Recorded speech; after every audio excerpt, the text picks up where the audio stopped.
तेरे बिना हम जी ना पाई,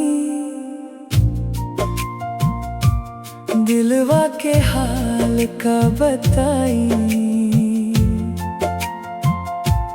तोहरे बिना सब सुना लागे, सांसों में अब जान ना रह गइल बा।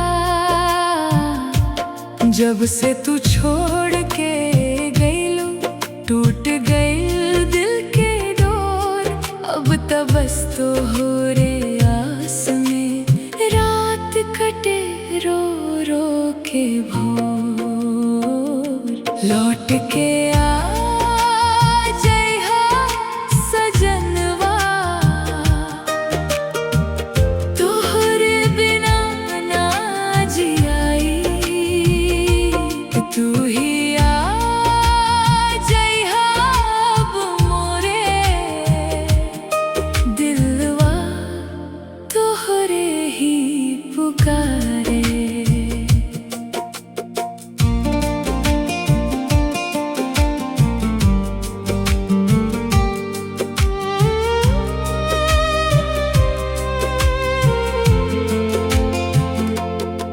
याद तो हर पल सतावे,